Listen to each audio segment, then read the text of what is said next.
Hello.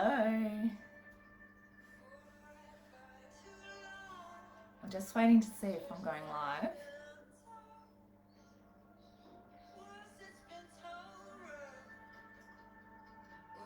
Hello. So as I'm waiting for people to log in and join me, I've got a bit of a soundtrack for us. Your Blood is Amazing by Lucy Peach.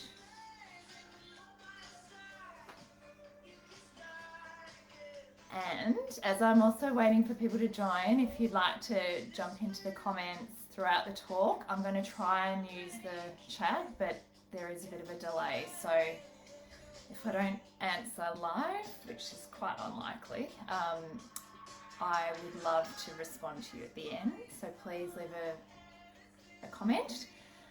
Tell me where you are. I'm in Melbourne, experiencing some freedom finally. And yeah, really excited about tonight. I've got a whole lot of information that I've been putting together over the past few months, certainly writing down things, but this is the first time I've put it together as a talk, so I'm not exactly sure how long it's going to go for. Possibly around half an hour. Yeah, we'll see. But thank you for joining me. So my name's Penny van der Sluys. I'm founder of Discover Your Wild, always in your corner, and I'm a passionate, explorer, adventurer, and I take my own journey very seriously. I've, in the past year, I realised there's a lot of information that I don't know, particularly around my body, and I would love to encourage other women and take them on the journey of their own self-discovery. And one of them is around our womanly cycle. And yeah, I'm going to share a bit about what it is that I've been doing and hopefully inspire you to get a bit curious. If you have already, fabulous. I might be able to share a little bit of information or a nugget of information you don't already have, but if not, and if this is brand new to you, that's awesome. I think you'll get a lot out of joining me. Hi Leash, hi Shay. So I am going to get started, and it is my style to use slides normally. Of course I'm using my daughter's iPad. So let me just log into it.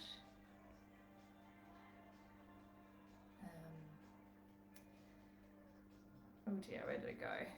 Here we go. So I do have slides. First of all, to welcome you, my gorgeous sisters, and being open to this discovery. I'm going to get used to holding these, which is the best way. That way. Okay, so welcoming you, I want to welcome and acknowledge the traditional owners of the land that we all meet on, wherever we're listening from, to pay respects to their elders, past, present, future, and emerging. I guess part of this whole talk is around us connecting in with the wisdom of the past and Indigenous cultures and lost knowledge. And it's not everything that I will be able to shed light on, but I think there's a whole lot of wisdom that we're still not tapping into. So definitely feel called to honour those people. So yes, I'm going to point to some slides to keep me on track. Really, I guess some of the things that I've exposed or found out myself recently have shocked me, and I've realised how much they're keeping us as females suppressed. We don't have the knowledge that we rightfully are entitled. There's inequity in the medical and scientific communities in the past that leave us without information that we need to make choices, informed choices about our bodies. So they're kind of some of the things. And then just some little facts about our cycles that I didn't know about. And I think, gosh, if I'd known this. And I'm particularly interested because I haven't mentioned I'm a mum of two. I've got a son who's 14 and a daughter who's just turned 12. And yes, this is relevant to women, but I think it's equally relevant to the men in our lives, and whether you cycle or not. And you may not cycle because you've gone through menopause, you no longer have a womb, you might have had a hysterectomy, or you might be on a contraceptive, have a contraceptive device that stops you cycling. But I still share information that's relevant to all those people. And I think it's really relevant to the men in our lives that they know what's going on for us. And yeah, so all super, super important info.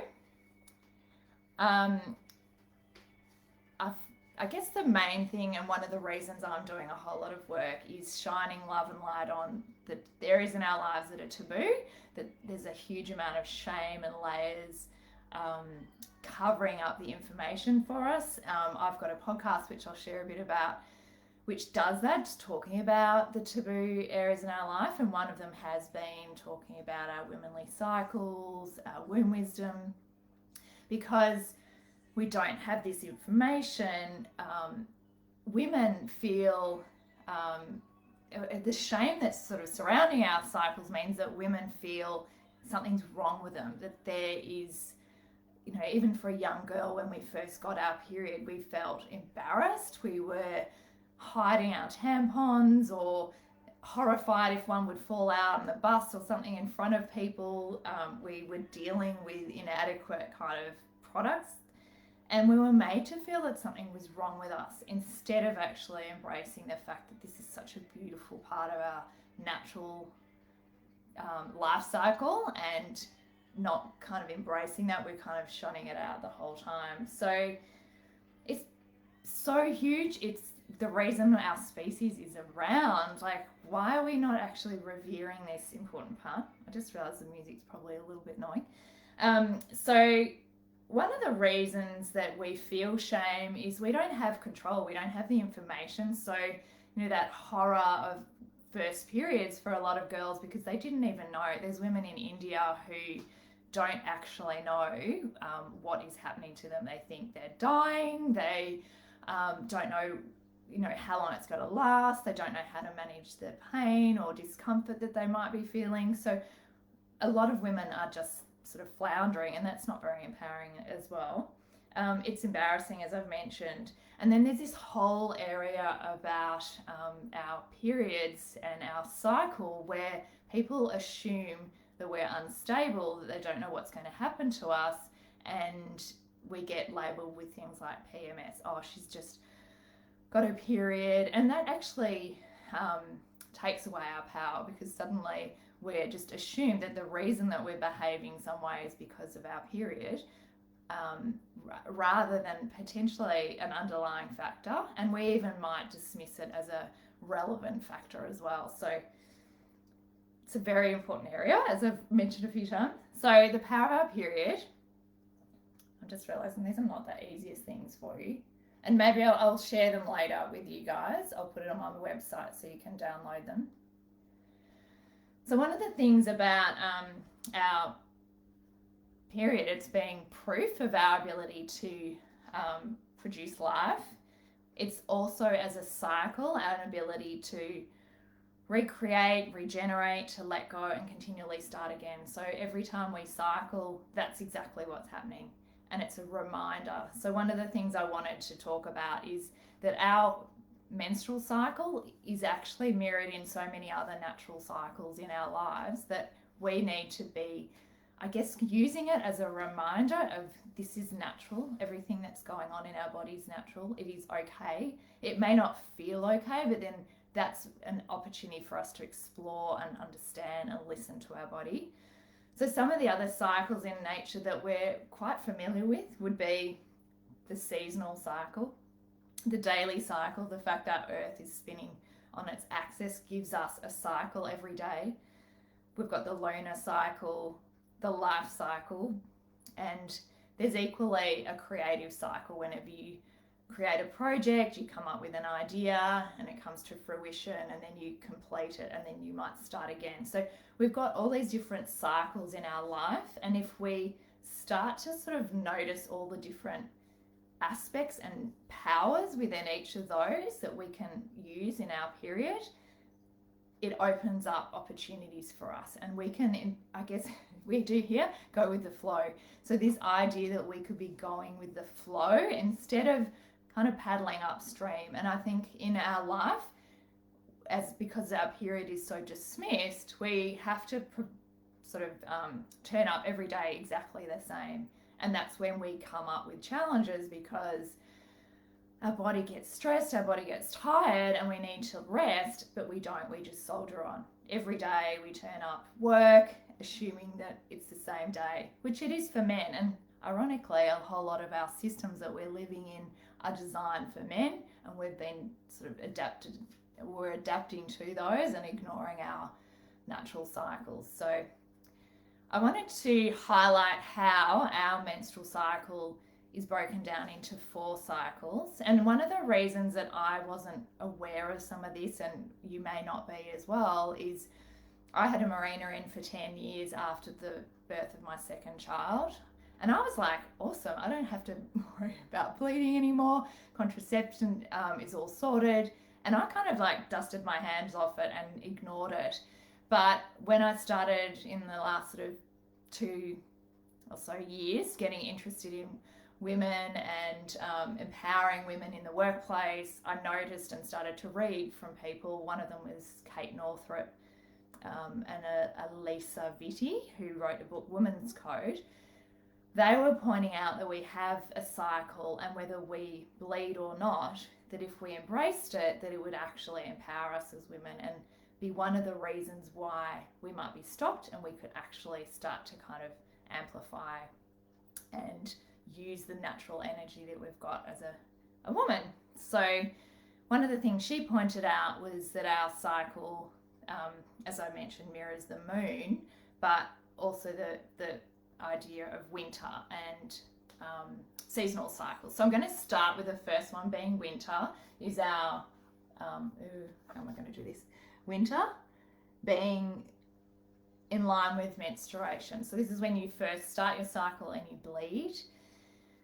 It's also, if you think about it, like nighttime, it's like the new moon or the dark moon. It's when everything is still. It's when your hormone levels are the lowest that they are. They're sort of flatlining, I guess.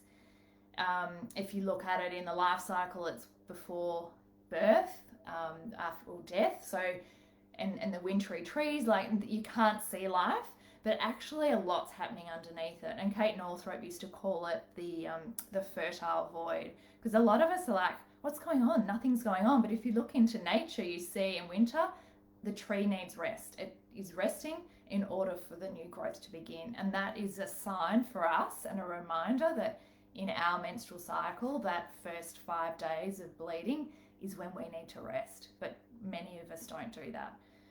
The other one is in the daytime. It's the day cycle. It's like nighttime. And I guess I'm telling you all these different cycles to remind you, because what you do in those cycles, you could be doing in your menstrual monthly cycle. So noticing things changing all the time. Here's the other thing, as a female, we forget that we're changing every single day, and every single day it's okay to feel different, instead of being kind of chastising ourselves like, why do I feel so flat today, or how come I've got energy, and just realizing and appreciating that gives us a lot of power. Hi ladies, so nice to see you. So another lady who I've become a huge fan of, I mentioned earlier, I was playing her music, is Lucy Peach, and she did a fantastic TED talk called The Power of, I think she calls it Your Period. I'll put it in the notes or the comments later, and I'll give you a link to my webpage with a whole lot of resources. But she does this hugely entertaining, she's a singer, talk on the power of a period, and she calls this the dream phase too. So as a creative, this is the time when our dream, we have permission to dream. It's also for those women that went into a red tent, that was that time where they were allowed to be more spiritual, go within and connect with their spiritual self. So it's another time for us to, I guess, connect with our inner self. A very powerful time. So whilst we think of it as a void, it's fertile. So this is, if you're creative, a really good time to write music or draw or journal or write music. I said music. Any other kind of writing, creative writing. Okay, so next phase is spring. So this is once you've just stopped bleeding and before you ovulate is the springtime. I like pictures, so I wanted to show you them. So if you look at the moon cycle, it's waxing gibbous. So it's going from being you can't see anything, it's a dark moon, to you start to see crescents. If you look at the day cycle, this is in the morning. So this is sort of say 6 a.m. to midday. This is the time when we feel the best. This is the time when we can plan and get shit done. Lucy Peach calls it the doing phase. She also calls it the fucks for days phase. Like, we can just go for it. We've got heaps of energy. If you look at the life cycle, it's like childhood, when kids just never stop. They have a bundle of energy and excitement for life. In the creative phases, the emergence phase is when you can really start to build things. I think a really interesting time for us to harness our energy. And if you think of a month and you're aware of when your cycle is, and I'll talk a bit about that in a second, if we know this is when we can start to plan, say, brainstorming meetings, or we can realize that we've got a lot of energy, so you could move house in that time, for example, or do something where it's okay, or you need some sort of mental energy. That's a really good time. Okay, moving on. So summer, love summer. We're about to hit summer tomorrow or the next day. Okay, so summer, this is like the afternoon when the sun's beaming down on us. It's our ovulatory phase. This is when our egg pops out. It's full moon. It's actually full moon tomorrow, so we're about to hit the sort of ovulation phase of the lunar cycle. We have, because all of our hormones, particularly the estrogen, has been rising the most. It's the peak of our estrogen supply, I guess. And what that means is we've got a lot of energy. Our cup is full. And what women can tend to do is then want to give it away. So we have an abundance of feel-good energy. We start to give it away. And when we give it away, that's great. We want to do things. Sure, I'll do that. I'll host this. I'll run that for you. I'll commit to all these things. Fabulous for about a week. We love to be visible. It's a good time to do presentations and all that sort of thing. So good from some points that I'm here with you. Although my cycle's a bit all over the place because of my Marina coming out. And I tell you that. So my Marina I took out earlier this year. So another reason why I got a whole lot interested in this. And then this is autumn. So in autumn, it's like the evening. So if you think about it, you get pretty tired by the time it gets to the end of the day. If you're a child, you get exhausted and cranky. If you think of it with us, our hormones start to drop off. Our egg hasn't been embedded. We realise as a body, we're not going to produce and sustain life this time. So it's time to sort of clean up and move out the old lining that isn't going to be used, getting ready for the new one. So it's like the trees losing their leaves in autumn. It is a time for sort of completion. The cycle is nearly over and culminating. If you think of a project, so say you released a creative project like a book or a song or something like that, once you've done the launch, then it's about kind of culminating it and then getting onto your next project. So that's another example. But it's also a time that we get associated, or we associate with PMS, or like a grumpy fuck off kind of phase, which is what Lucy Peach refers to as the fuck off phase. And in the fuck off phase, we get kind of told that we have a problem often. There's this premenstrual syndrome, which, as it turns out, doesn't have a lot of evidential basis that it's an actual syndrome for the majority of women. I'll mention a bit about that now, actually. So there's a TED talk, which I'll also reference, where so she's a psychologist, a health psychologist in the US, has done a whole lot of research. And basically, PMS is associated with 150 different symptoms. So if you think about everyone saying, oh, I've got PMS, there's 150 different symptoms. Between 5% and 95% of women have identified with it. So what you're starting to see is there's no consistency. It can actually be attributed to almost anything. And if you think of that as a different kind of syndrome or disease from a diagnostic point of view, a complete nightmare, and it's not actually valid to say that that person definitively has that. So what she's pointing out is that for the majority of women, and they've been doing incredible studies on this, don't actually suffer from PMS. It is more likely, for example, like I mentioned, we just give ourselves away, overcommit ourselves, and our energy drops, and then we get shitty because we are overcommitted. We have probably a family or a job that expects us to keep giving, and then suddenly we have no energy to give and we get pissed off. And that's me, definitely, for a week of the cycle. So really what's happening is we have an underlying thing, like we've overcommitted or we've got too much going on, that could be driving it. And this is not to say for some of us that it isn't a real thing, but for the majority, we kind of need to start educating each other to not just go, oh, that's PMS. It's actually, we're probably tired and we need to be winding down, or we need to be educating our partners, our sons, to not use that as a reason to dismiss a woman for the way she's behaving. There's nothing more infuriating, actually.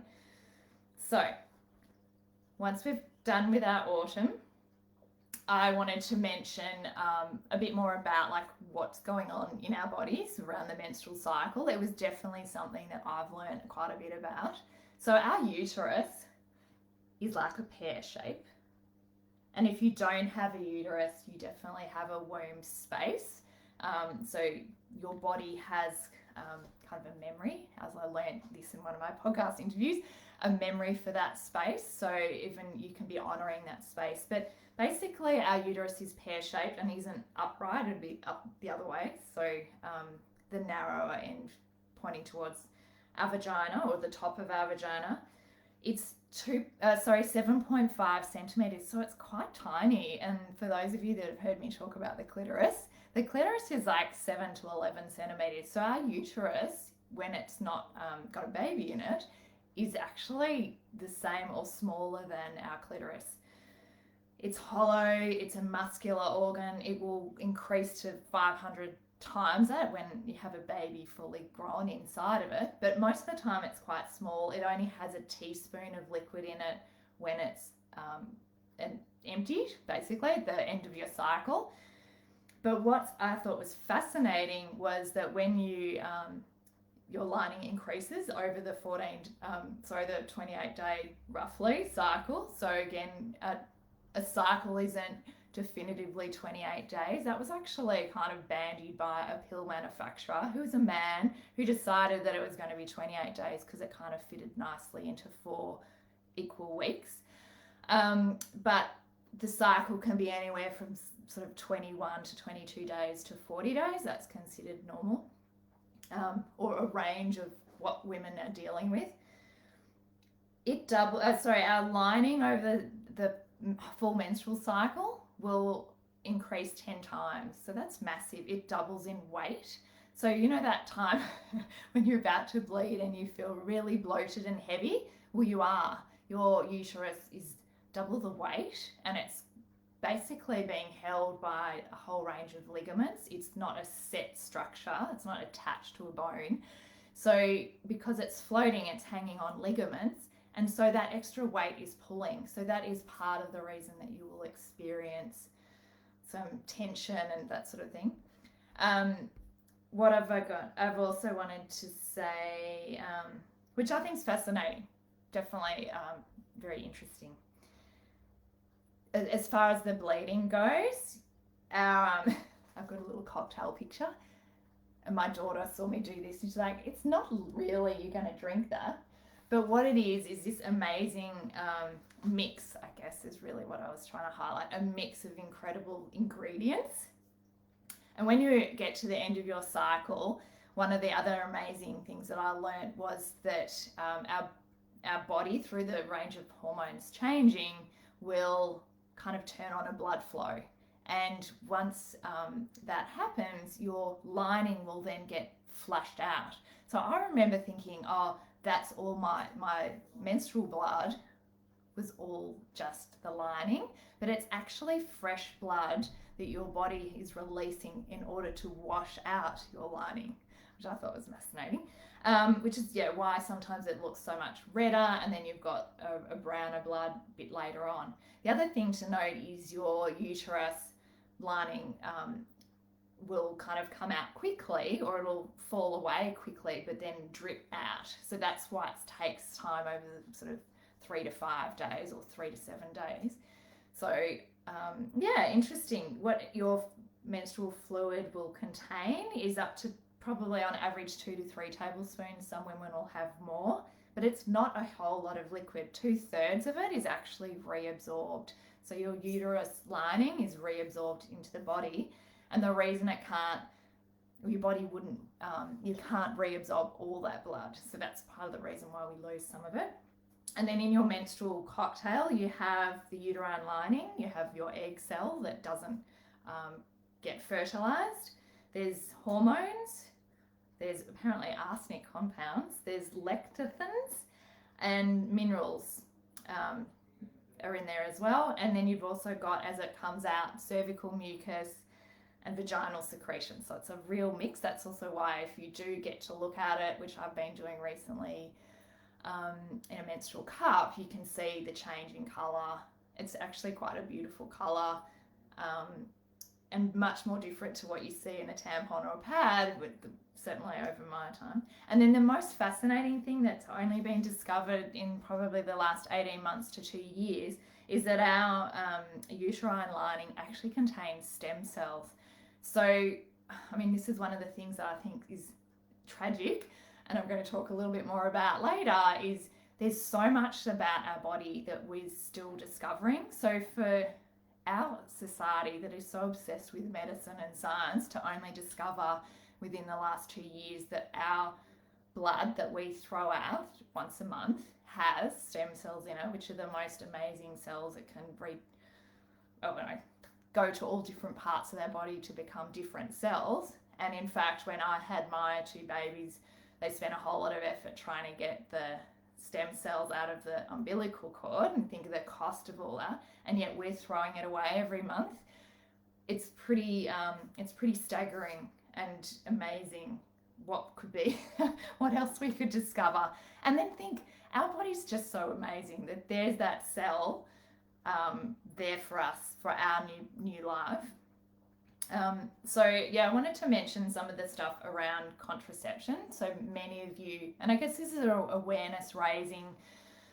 Like I mentioned, the pill was designed by men. So what we're discovering, or what I wanted to highlight, is so much of our contraceptions and medications that we're taking to even alleviate discomfort and stuff are designed by men, and they're designed by men and then tested on male bodies. So another talk I listened to on TED Talk was by an emergency doctor, and she had done research because she was realizing she was medicating women in the emergency room and then seeing all these symptoms that weren't actually necessarily put on the medication's kind of side effects. And she did some research and found out that in sort of the 50s and 60s, when a whole lot of research was being done, they were worried about women being tested on because they could potentially be pregnant and that could impact an unborn fetus. So they thought, let's just test on men. And the other reason they thought it'd be best to test on men was because women have, as I've mentioned, a cycle, and every single day our body behaves differently because of that menstrual cycle. So they went, that's going to stuff up our samples and our research, and we're too unpredictable. So therefore, we'll just test on men So we are potentially taking drugs, and there were things like headache tablets, she used as an example, included, that we're taking that have been tested on men and not on women's bodies. So they don't fully know how it's going to impact us. Friggin' frightening, actually. Then we've got contraception, again, also designed by men. Crazy. So much so that the pill was designed by a man. I listened to a podcast yesterday and learned that one of the reasons we've got sugar tablets, one of the pill designers, because he was Christian, thought that meant the church would let it go through, or he was Catholic, sorry, and he thought the church would let it go through. Another reason was because they wanted women to be non-bleeding on the weekends and available for their husbands. So, no thought to whether this was actually helpful to the women. I know when I was on a pill many, many years ago, I thought it was fantastic because I had the freedom to be able to miss a period. I guess what I'm highlighting here tonight for you girls is to think about, if that is something you're doing, you then miss out that opportunity for rest that you have when you do bleed, that creative opportunity where your hormones are sort of diminished or flatlined, and you have that ability to go within and reach a sort of different spiritual plane. So there are costs, I guess, for having all these conveniences, and not to say you shouldn't and aren't able to use those, but for you to be informed. And I know, and I've talked to women recently, when we reflected how our parents would often take us to the doctor and put us on a pill, maybe because of our skin, the convenience of knowing that their daughter wasn't maybe going to then get accidentally pregnant as a teenager. So what we're doing is kind of giving away the power from that child or girl who's making, and almost getting into a cycle with a contraception of being kind of hooked on it for life. It's, like I said, it's convenient. We don't really have a world that's accepting of embracing alternatives. So it gave us as women a huge access to the workforce in the 50s and 60s and 70s, and it's been incredible. I guess what we then did is disconnect from our bodies because we didn't have to notice what was going on with our bodies. And the invitation that I guess encouraging you to consider, that if you're on one of these contraceptions that are drugs, what cost has that on you not being able to understand your own cycle and what messages that cycle can give you. The other one is, do you actually know the ingredients? Like, here we go. Many of us don't have an interest in it. And so when you go to a restaurant, you often want to know, what are you eating? So taking an interest in this is, I guess, of utmost importance as well. And I guess, contraception, I think one of the podcasts I listened to, there's 10 different ones on the market, different forms of contraception.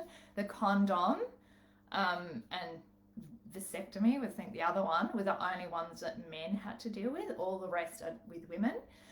There was a whole lot of reasons about that, but essentially we have the emotional load of being concerned about our fertility. And there's this real kind of struggle that we have with our period, because for a lot of our life it's been a massive inconvenience, a pain.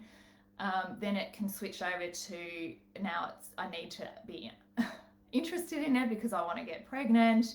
And then sort of towards the end of our cycling life, we're like, oh, what a hassle, now I'm going to have to deal with menopause and stuff. There's no sort of, isn't this fucking amazing? This is our body, look what it's doing. Getting interested in it, educating each other, educating our workforce about it, educating our partners, our children about it. So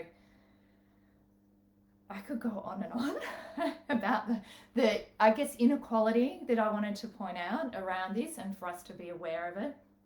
So I have mentioned that not all drugs are tested on women.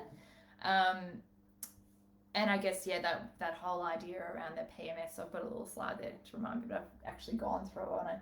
The PMS research actually showing that we don't have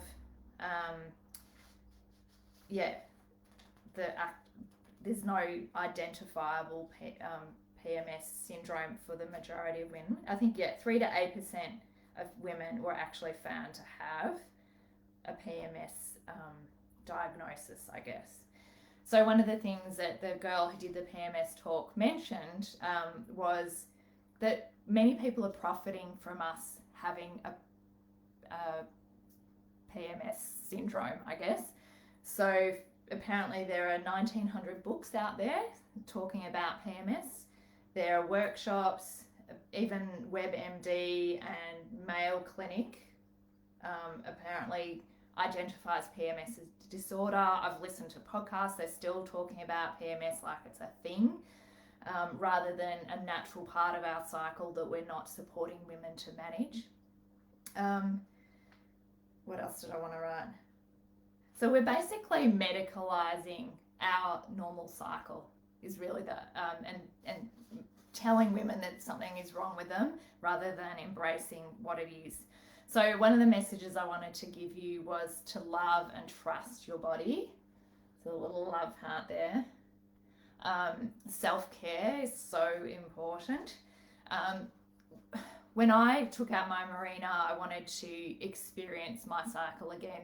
I'm 44, heading towards menopause, and I wanted to feel what it was like and experience some of the new things that have emerged in the last 25 years, or certainly since I first got my period, like a menstrual cup, like period pants, Modi Body, products that are sustainable, that have bamboo in them. You can have cloth pads now that are amazing. I've heard, just options so that I could teach those to my daughter and feel, and I have felt like I was a teenager again trying to learn them.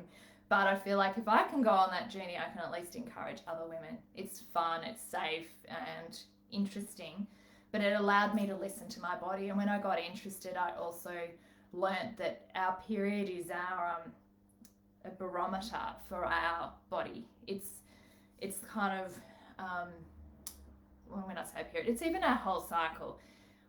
Once I took it out, started measuring my body temperature, and it's not to get pregnant. So I know a lot of women would have done this when they wanted to know when they were ovulating, but for us to maybe teach our daughters when they first get their cycle, just notice all the different changes in their body. So their cervical mucus, which is also known as a white flow, their basal body temperature, so when they first wake up, what it is. Even changes with their skin, their diet will impact their menstrual cycle. Apparently something like 28% of women experience diarrhea when they bleed. And I know I used to get constipated beforehand, and you start to think there's something wrong with you. But if you notice that this is happening every month, that it's okay and it's normal, it's really empowering. It could even give you an indicator of which day you're on. Okay, I need to start to wind down. One of the things which I've encouraged women that I've been working with to do is just get an old diary, like even on sale, like late in January or something like that. This one was someone gave it to me and I hadn't use for it, so I started using it as a sort of body journal diary. So I started to write my body temperature in it. I could then put things down like noticing my bowel movements. I was doing things, I've had a sore back before, so identifying those. It's empowering, because if you ever do need to contact, and go into the medical system, you've got an opportunity to base your intuition on some facts and say, look, this is what's happening in my body. Which also, by the way, in the medical system, there's research to say, I think it's between 7 and 12 years, women with endometriosis have to wait and deal with discomfort before a doctor or the system will actually acknowledge and do something about it. So what we're also seeing is women are sort of almost deemed as hysteric, which is also a whole other area. How our change in hormones and the way we behave is deemed as hysteric and unreliable, and a way of dismissing us in terms of opportunities for promotions and all sorts of things. But yeah, if we've got some facts and we know our body, which we've been very disconnected and numbed out with, we've got an opportunity. So pain is the other thing. So pain is an indicator our body is giving us, and we mask it with drugs and pain relief and stuff like that. And for us as women to feel confident to explore, what is it? Why would I have an uncomfortable period? Maybe there's something going on. The Elisa Vitti book, Woman Code, is an incredible resource. I read it maybe 18 months ago, and it talks about she had polycystic ovaries, and she was told she would never be able to have children, and she's used diet, exercise, all these other different non-medical invasive techniques to completely get her cycle into a really empowering place for her. So not to say that it can't support you, but there are definitely options, and diet never really gets mentioned as one of those. So yeah, listen to the messages if you're feeling discomfort. Acknowledge discomfort as well. It's our body's way of saying slow down or do something differently. Heed her messages. And I wanted to mention period poverty, which is a thing that is experienced in Western culture. But for us to acknowledge that in Australia, if you're listening anywhere else around the world, in a Western country, we have access to medical assistance. We do have, sanitation. We can wash our hands when we go to the toilet. We actually have access to toilets.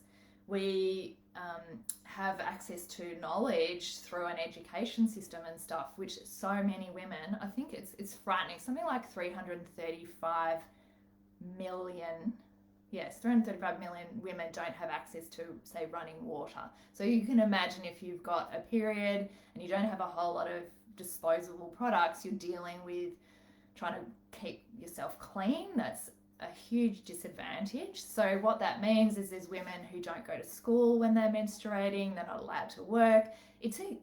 I guess what I'm saying is this is an area of equality that if we had this as a priority, we would be able to empower women worldwide. There are women in Australia who might be fleeing, or living on the streets in domestic violence situations, transgender, any form of displacement. We've had bushfires and all sorts of things go through the country. For those people, how embarrassing to have to ask people for sanitary products and stuff like that. In fact, I read today in Scotland 3 days ago that they're incredible, groundbreaking, have just made it sanitary products free for all people in Scotland. So it's now an obligation on all their local governments to provide sanitary products all around the country. So, I think it was only last year that we got rid of a tax on our tampons. Like, we're behind the times here in Australia. Why is it that we don't have them, that they're free and available in public places like libraries? And I know at my daughter's school, she told me they do have access to free products, which I thought was pretty amazing. We certainly didn't that day. But, for us to maybe take an advocacy role, if you're prepared to, coming out of listening to this, like, what could you have a conversation with your workplace, or could you have a conversation with your child's school, male or female, for them to understand, that this is a barrier for some people and it actually can stop them having access to equal rights. I've talked about recording, which was my next thing, recording and noticing your cycle being a really important, empowering place to be, so that you can prepare and know what it is that you are coming up to, where you can use your natural power that I've mentioned earlier. Your body the best. The other thing is, yes, there are sort of guidelines, and I've suggested things in different ways, but only you will know what is best for your body. I certainly know when I went through labour, like, no one could actually tell me what the hell was going on, because everyone will labour differently. Your body will bleed differently, will cycle differently, and you need to trust and get interested in your cycle and take action. So one of the things, I think I've covered most of the things I wanted to mention. I mean, I haven't gone into the exactly what's going on in your cycle. There's heaps of good resources. So on my website, discoveryourwild/resources, I've got the TED Talks I've mentioned, some of the books that I've talked about and I've used. For example, this one, Welcome to Your Period, is a really good fun resource, written by Yumi Steins, she's on radio and been on television. She's a host of an awesome podcast, which I've also put on there, what is it called? Ladies, We've Got to Talk, or something like that. Ladies, Let's Talk. Becoming a Woman is a beautiful book by an incredible woman called Jane Hardwick Collins. Some of my beautiful sisters in my women's circle have put me onto her, so really great resource. Although my daughter wasn't as interested in it, I've read a lot and it's allowed me to support her. Here's another resource, About Bloody Time. This is super inspirational. It was written by some women and supported by the Victorian Women's Trust. Heaps of information on a lot of what I've got out of today. I've just kind of summarised for you, but highlighting how important it is we have a menstrual revolution. I'm doing a couple of things over the next few weeks I wanted to, if you're interested in getting involved in, and you are in Melbourne, I'm doing a conscious Christmas swap. So I've got a whole lot of stuff that I've cleaned my cupboards out. I've done these parties over the years. They're a lot of fun. Basically, I'm a recycler, so I wanted to, if you've got some good clothing, kids' items, household items, that sort of thing, I live in Kew, and basically bring some items. I've got items, you don't necessarily even have to bring them, but if you choose to take one or swap one or whatever, just a gold coin donation, I wanted to give it to Share the Dignity, which is a charity that's supporting women with period poverty, so providing pads and tampons and vending machines like I've mentioned, and advocating for women. So I thought if you wanted to do something, there's one opportunity. And then I've also opened up 10 spots, and a couple of them have already been taken in a women's circle over summer. So if you'd just like to connect over Zoom with some women who are exploring themselves, taking steps and action to connect with their natural inner goddess, I'd love to join us. It's free. I'm just asking that you give me an opportunity to interview you at the end, and maybe do a testimonial. But yeah, just an opportunity. I love to meet women, and if that's you, please do connect in with me. And just wanted to thank you. I know I haven't actually read any of these comments, but yes, in fact there aren't any, so that's cool. If you do have a comment and you're watching back, I will check in or just tag me, and I'm very grateful for you checking in tonight and watching, and hope that's been helpful and useful, and I would wish you all the best. Thank you.